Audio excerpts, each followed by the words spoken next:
G'day guys, welcome back to No Man's Sky. Hello Games have just dropped a new update.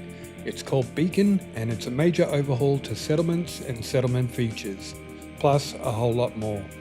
And I gotta say, after researching all the update notes, I can't wait to start a new settlement and explore all these new features. Anyway, in this video I'll show you most of the major changes from the update notes, but there is a lot to unpack, so sit tight and I'll do my best to give you a quick overview. So as I said, this update is mainly about overhauling settlements, and the first thing to note is you can now manage up to 4 different settlements at once. And as it says, each with its own citizens and challenges, you will need to govern your settlement wisely to enable it to flourish. You can also access important information on all your settlements anywhere you are via the Settlements Register now in your quick menu. I think this feature will be really handy in managing your settlement and their growth and a good quality of life update. There is also a new type of settlement with the autophage, which is really cool. I can't wait to try one of these. Now it does say you will need to have met the autophage to unlock these, so you probably need to have completed the autophage quests in the storyline. They also come with a new set of building parts, and I'll give you a bit more info on that shortly. But as you might know, Gex settlements are made from wood, Viking are stone, Korvax are metal. The autophage parts are new and made from crystal and reclaimed metal, and definitely have a bit of a cyberpunk feel to them. The autophage settlement also includes an autophage terminal. If you've been to an autophage camp before, you will have seen one of these. They are the terminals that you trade void motes at for new character customizations, upgrades, and where you also build the autophage staff. And with the new settlement, you have autophage settlers. The notes hint that because they are autophage, we may have some communication issues, with only fragments understandable to the overseer, which will make managing decisions interesting, I think.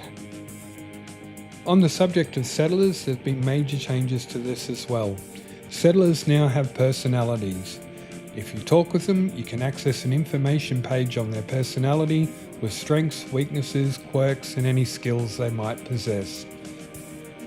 So you also get a whole new lot of management decisions as the overseer, and this will be based on the consequences of your previous choices, which again makes this a whole lot more interesting to managing settlements. You can also commission artworks and even name a newborn citizen. And as your settlement improves, you can gain specialist workers to help it grow further. They've also reworked the citizen dilemmas to give you some more choices, and you can even find them all now if you feel like it. So the whole management system has been reworked to give a much greater choice and influence over your settlement's development. As it says, every building in a settlement now has a calculated contribution to the happiness, population growth, and productivity, making construction choices more important than ever. Now, something else I love about this update is you can now customize your settlement. You can upgrade all the buildings as well, and even try and get them up to S-Class if you want. And they all affect your settlement ranking. I really like this. It gives you a lot more now to do with settlements and better control over its growth.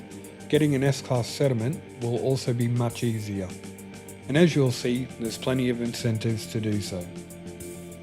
In addition, you can now do a heap more at all the different buildings. Marketplaces will have guild envoys, you can probe deep space from towers, play songs at the saloon, and deconstruct starships at landing pads. And this next one is really cool and something I'm very keen to find out more on. You can go to your factories and purchase multi-tools. Apparently they offer a different multi-tool each day. What classes and types I don't know, but personally I hope it's tied to the class of the building and the overall class of the settlement as you grow it. Now, something I think everyone will be really happy about is you can now customize what resources your settlement produces. And these are all influenced by the building upgrade levels in specialties such as farming, industrial, or trade. Higher class buildings will give you better class resources to produce. I'm thinking this will prove very handy, and it's definitely a change I like. You can also access all the historical records for your settlement, which basically gives you a page to view the stats of your settlement and track its progress. You now also have a terminal to interact with at each building and inspect the building details, such as the number of residents that it has, the productivity of the building's contribution to citizen happiness, and its upkeep costs. And for those of you that can't get enough of fishing, you can now build your own fishing pond at your settlement, and as you upgrade it, it'll give you better classes of fish to catch, cook, sell, whatever. And I think this is a nice little touch.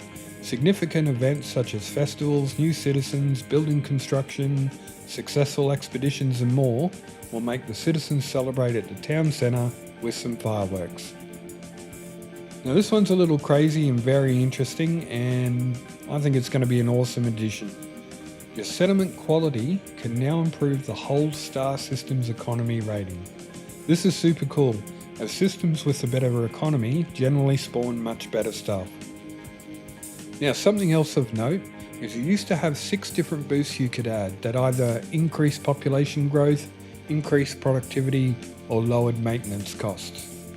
Now this has been increased from 6 to 18 slots you can fill, again giving you much greater control over your settlement's focus and development. Events such as attacks on your settlement have been reduced, and you have upgrades you can install to reduce these even further if you wish. But apparently the combat has been greatly improved to be more immersive, with different types and better rewards. Speaking of combat, sentinel attacks on your settlement are way more varied, with more types of drones, and they now come in waves. I love this, as I said, I love the combat in the game.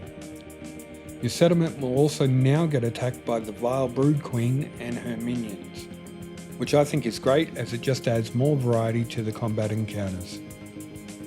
This is also really cool. When your settlement gets attacked by pirates, your squadron will fly in and defend your settlement. I'm really interested to see if they can defend the settlement on their own, or if you'll still need to hop in your ship, fly up and destroy them yourself. As I said earlier, with the new autophage building, this brings new autophage building parts that you can also use to build in your bases. And anyone like me that absolutely loves the building of bases in No Man's Sky is going to love this. You also have new finishes available for your base parts, which is called Weathered and Polished. This can be applied to the wood parts, stone, metal, or the new autophage parts, and again just gives you more variety and control over your base's appearance. Obviously I think this is awesome, can't wait to try it out. Also for the builders, the developers have also improved the snapping of parts in building bases, and I know many people will be happy it's a bit easier to build. And finally, there are more improvements in this update, like you can now change your exosuit voice or even turn it off if you wish. Your player voice can be customized, and cross-save is now available to all players.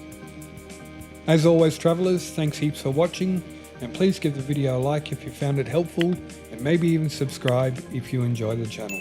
Thank you, I do really appreciate it. Hope you have a good one, and get out there and enjoy the universe. Cheers guys.